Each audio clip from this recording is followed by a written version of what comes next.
안녕하세요. 오늘도 사연살롱을 찾아주셔서 감사합니다. 서울에 살고 있는 30대 중반의 여성이에요. 저는 오랫동안 꿈꿔왔던 전원 생활을 정리하고 최근에 다시 서울로 왔어요.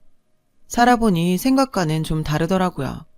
그곳에서 겪었던 황당한 일들을 얘기해보려고 이렇게 사연을 보내게 되었어요. 저는 미대를 졸업하고 회사에서 그래픽 디자이너로 일했어요. 벌이는 꽤 좋은 편이었죠. 본가에서 독립해 살며 어마어마한 강남 원룸 월세를 내고도 저축까지 하고 살았을 정도니까요. 그 무렵 친구 소개로 남자를 만났어요. 건축사무소에 다니는 건축사였죠. 우리는 첫 만남부터 잘 통했어요. 성격도 잘 맞았고 가치관이나 미래에 대한 계획도 비슷했거든요.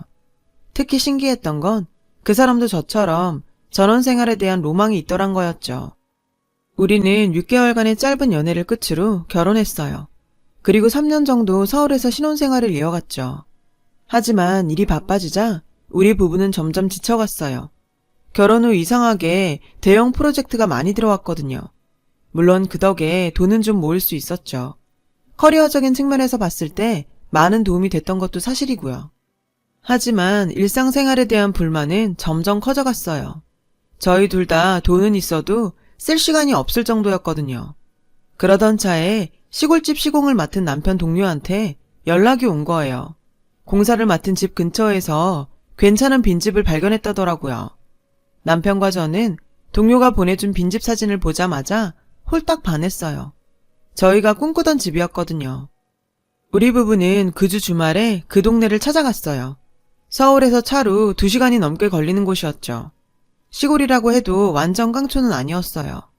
조금 걸어 나오면 편의점도 있고 병원과 마트도 있는 곳이었죠.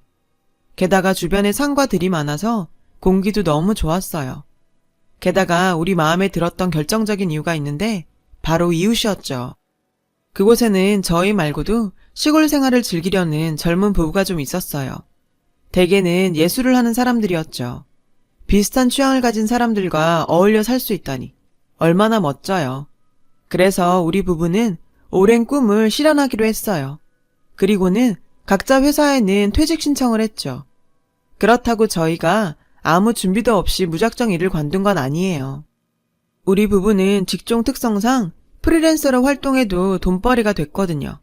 직장 생활 때보다는 덜 안정적이지만요. 그렇게 저희는 서울 생활을 정리하고 시골로 내려왔어요. 저희는 시골에 있던 그 빈집을 정말 싼 가격에 살 수 있었어요.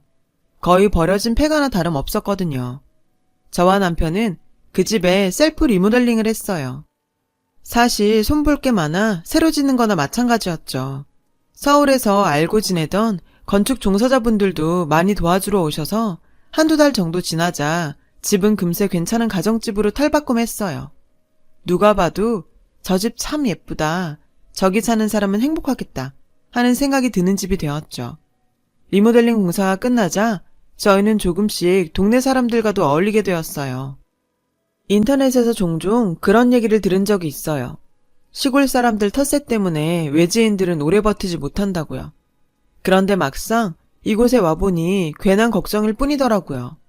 오히려 서울에서 느끼지 못했던 정과 친절을 느낄 수 있었어요. 대가를 바라지 않는 순수한 배려였죠. 마을 사람들은 저희 부부에게 참 잘해주셨어요. 농사 지은 것이 있으면 배추며 감자며 많이 가져다 주시기도 했고요. 저희 부부도 음식을 하면 마을 분들께 나눠드리고 서울에 다녀오면 빵이나 케이크도 사서 선물로 돌렸어요. 마을에 살고 있는 젊은 부부들과도 잘 어울렸어요. 대부분 저희 또래였거든요. 20분 정도 거리에 분위기 좋은 술집이 있어서 마을 사람들은 밤마다 거기서 커피와 맥주도 마시며 수다를 떨었죠. 이곳에 오고 나서 저희 부부의 금슬도 자연스레 좋아졌어요. 우리가 원하던 집에 좋은 이웃들까지 정말 아무 문제 없이 우리 부부가 소망했던 대로 살 수 있을 줄 알았어요. 그 사건이 일어나기 전까지는요. 사건은 평화롭던 마을에 한 여자가 들어오면서 시작됐어요. 문제의 여자는 혼자 살면서 동네에서 가장 큰 집으로 이사를 왔어요. 사람이 이사 온 게 왜 사건이냐고요? 그 여자 겉모습이 좀 그랬거든요. 나이는 저보다 좀 많은 것 같았어요. 30대 후반에서 40대 초반? 딱 봤을 때 나가요 아가씨 느낌이었어요. 서울에야 그런 사람들을 보기 쉽지만 시골은 아니잖아요. 게다가 시골에 살 사람 옷차림이 아니었어요. 화려하고 타이트한 원피스에 항상 하이힐만 신고 다녔거든요. 키가 작은 키도 아닌데 말이죠. 딱 봐도 170 중반은 되는 것 같았어요. 그 여자의 등장에 우리 마을에 사는 젊은 부부들 사이에서 많은 얘기가 오고 갔어요. 도대체 그 여자 직업이 뭐냐, 왜 여자 혼자 시골에 내려와 사는 거냐. 확실한 건 그 여자가 자신을 불쌍한 과부라고 소개했다는 것 뿐이었어요. 그 즈음에 저희 마을 이장님이 새로운 사업을 계획 중이셨어요. 마을 회관이 좀 컸는데 안 쓰는 날이 더 많았거든요. 마을에 젊은 사람들도 많이 살고 하니 이장님께서 그 공간에 뭐라도 해보자고 하신 거예요. 그래서 마을 사람들이 나서서 그 회관을 어떻게 이용할지 의견을 냈어요. 미술교실이나 요가, 노래교실 등이 추천됐죠. 금액은 거의 무료나 다름없게 품앗이로 해보자고요. 서울에서는 문화 혜택을 많이 받지만 여기 시골에서는 영화 보러 가는 것도 일이거든요. 그래서 이런 공간이 생긴다고 하자 마을 사람들 모두가 자기 일처럼 기뻐했어요. 그래서 그 일을 책임질 사람이 필요했죠. 저는 누가 돼도 상관없다고 생각했어요. 다들 믿을 만한 사람들이었으니까요. 그런데 이장님이 새로운 그 여자를 데리고 오더니 이러시는 거예요. 이분이 이번 마을 문화 사업을 책임져 주실 겁니다. 마을 사업에 참여하기로 한 젊은 층들은 어이없어 했어요. 저희는 그 여자에 대해 전혀 아는 게 없었으니까요. 그 여자는 자신을 준이라고 소개했어요. 명함도 나누어 주었는데 핑크색 장미꽃 그림과 준이라고만 적혀 있었죠. 자기는 시도 쓰고 소설도 쓰고 무용도 한다고 소개했어요. 뭔가 좀 쎄하더군요. 이것저것 다 아는 사람들 중에 뭐 하나 제대로 하는 사람을 못 봤으니까요. 저는 집에 와서 남편에게 준이란 여자가 좀 이상한 것 같다고 말했어요. 그랬더니 남편은 뭐가 이상하냐고 되묻더라고요.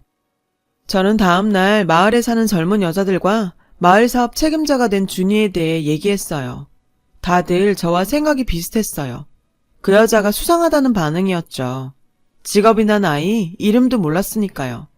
그런데 이상하게도 남자들은 한결같이 대수롭지 않다는 반응이었어요. 화가 나는 건요, 남자들이 그 준이라는 여자 말에 꿈뻑하더란 거예요. 준이란 여자가 주축이 된 마을회관 문화사업에서 저는 미술교실을 진행하게 되었어요. 그런데 아무리 작은 사업이라 해도 회의는 제대로 진행해야 하는 거잖아요. 그런데 준이라는 여자는 회의 시간에 늘 엉뚱한 소리를 했어요. 거의가 감상적인 얘기들 뿐이었어요.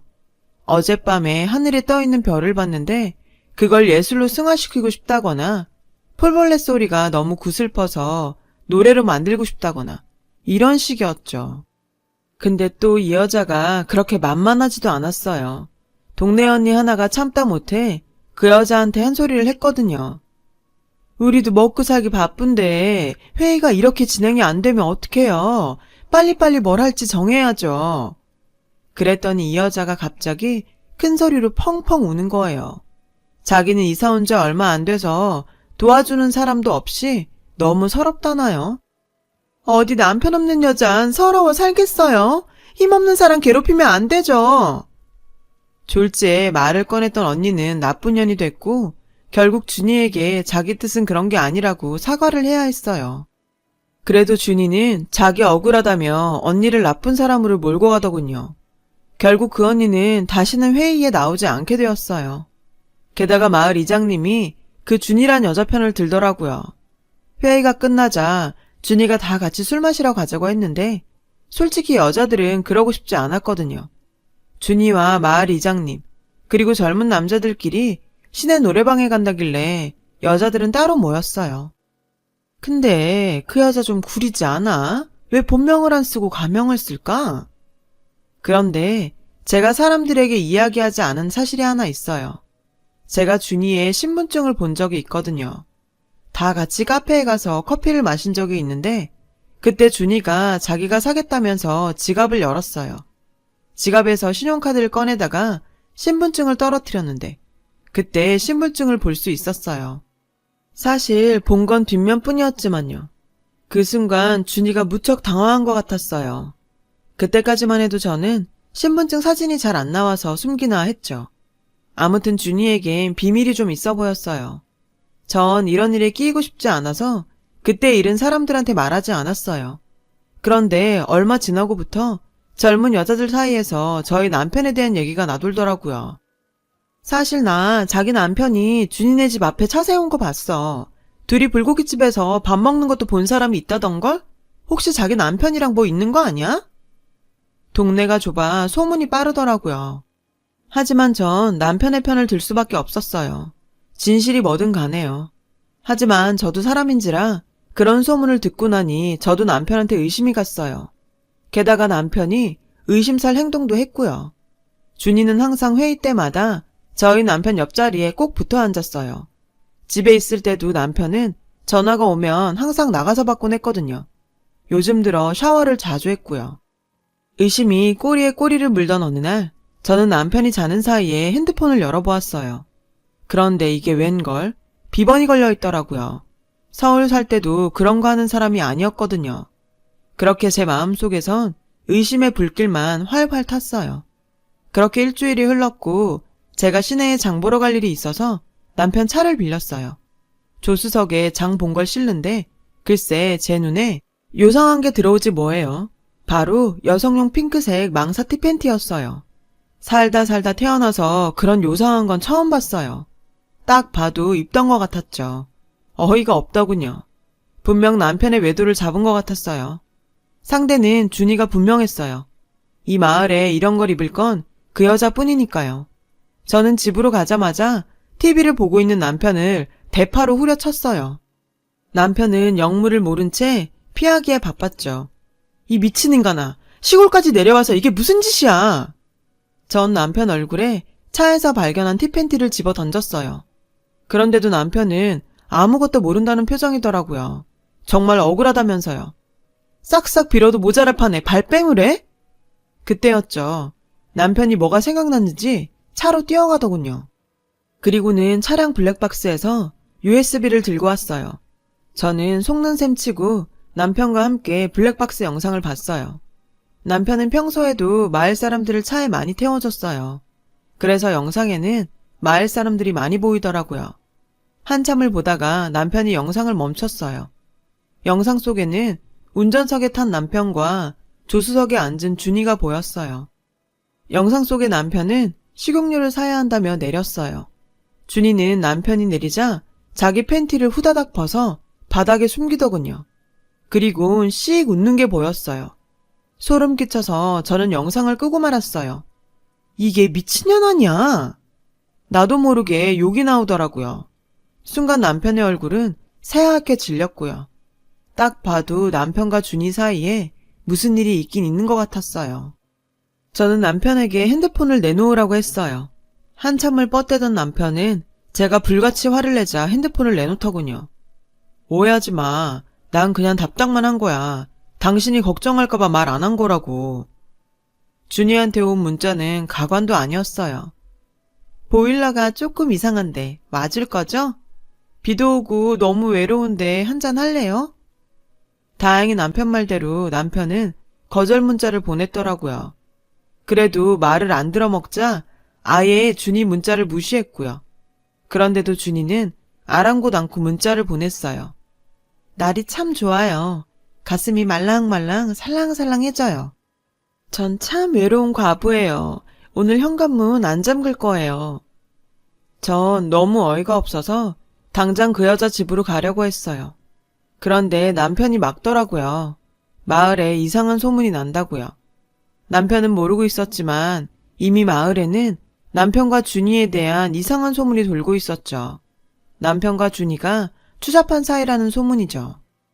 어떤 사람은 제 남편과 준이가 모텔을 들락거렸다고 했고 어떤 사람은 남편이 소문난 바람둥이라 서울에서 쫓겨온 거라고도 했어요.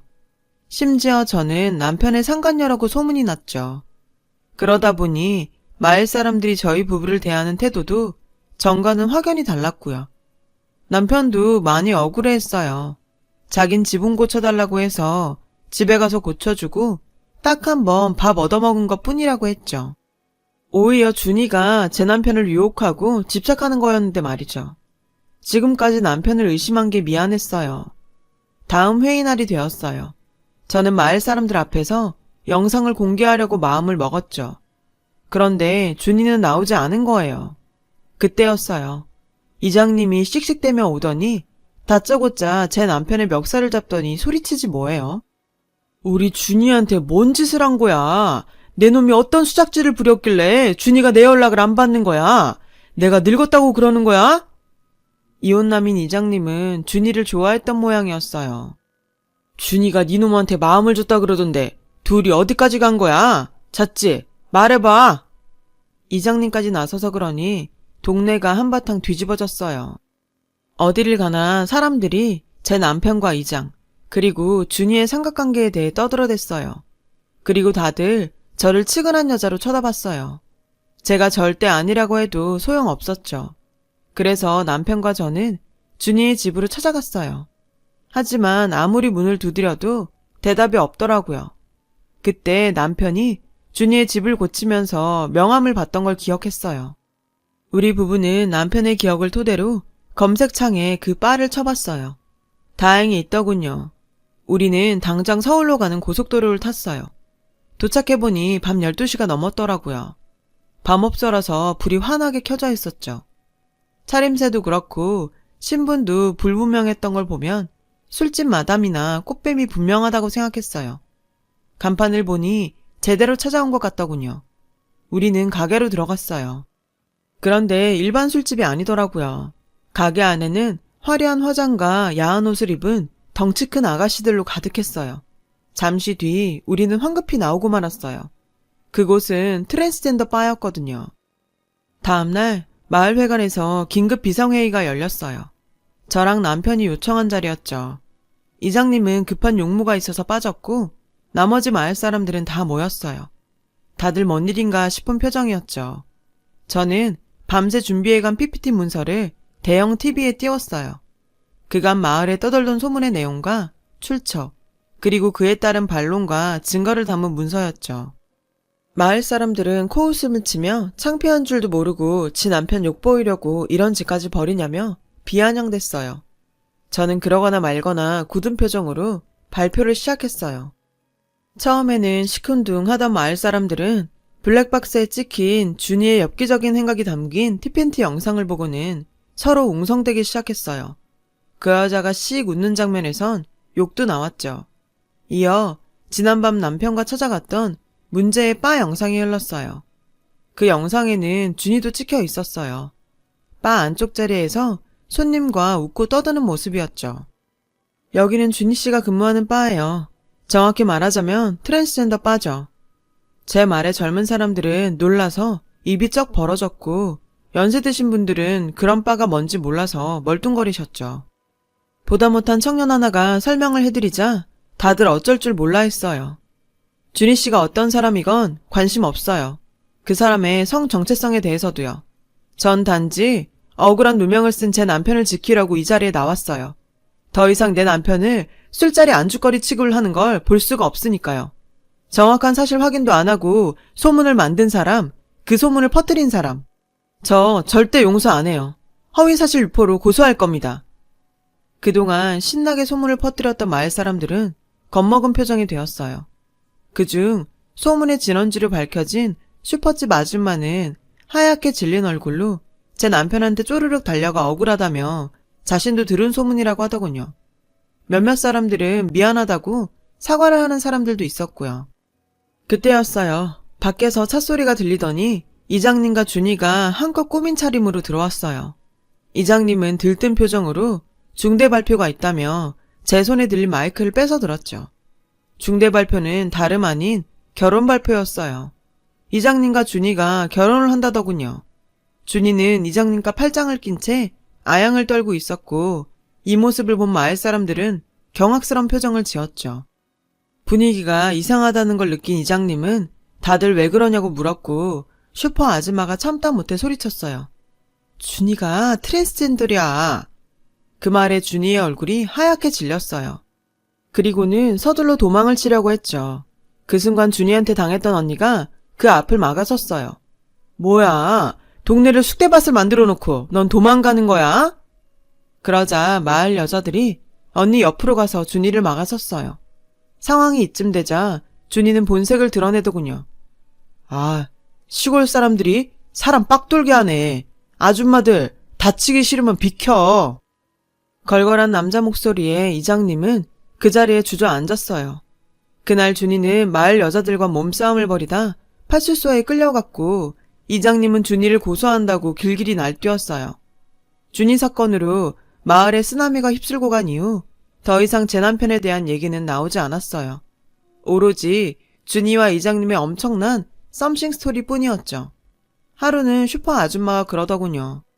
따지고 보면 자신도 피해자라며 그동안 마을 이장이 우리 부부랑 친하게 지내면 앞으로 국물도 없을 거라고 엄포를 놓고 다녔다더군요. 준이가 제 남편을 좋아하자 시샘을 냈던 것 같아요. 저희 부부는 그렇게 마을 이장 주도하에 왕따를 당했던 거죠. 그렇게 사랑하는 여자를 홀로 독차지하려고 했던 마을 이장은 결국 그녀로 인해 독박을 쓰게 되었어요.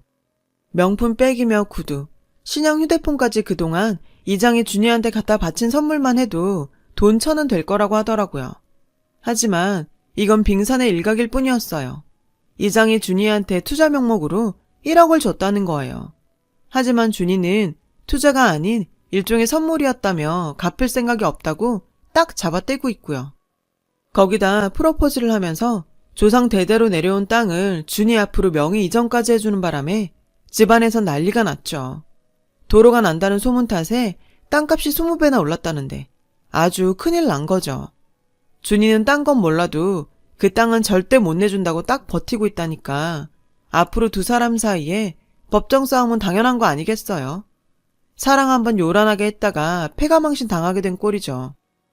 저는 결국 마을 사람들을 고소하지 않았어요. 대신 공개 사과를 받았죠. 그리고 얼마 지나지 않아 마을 사람들은 아무 일 없다는 듯이 우리 부부를 대하게 되었고요. 하지만 이미 이 마을에 정나미가 떨어진 우리 부부는 집을 팔고 서울로 이사를 했어요. 멀리서 보기엔 더없이 평화롭고 아름다웠던 마을이었지만 정작 그 안에 살아보니 지옥 같았거든요. 서울로 돌아온 우리 부부는 프리랜서 생활을 하며 연을 맺었던 업체에 들어가 다시 직장인이 되었어요. 가끔 전원 생활이 그립기도 하지만 글쎄요. 다시 돌아가진 않을 것 같아요. 대부분이 친절하고 정겨운 시골 마을일 테지만 저는 이번 사건을 계기로 귀농에 대해 다시 한번 생각하게 되었거든요. 저희 부부는 인생 경험 제대로 했다 생각하고 있어요. 앞으로도 섣부른 판단은 하지 않고 살렵니다. 지금까지 제 사연을 들어주셔서 감사합니다. 좋은 하루 되세요. 여러분, 사연 댓글에 응원과 현명한 조언 부탁드려요. 좋아요와 구독은 저에게 큰 힘이 됩니다. 오늘도 좋은 일 가득하세요.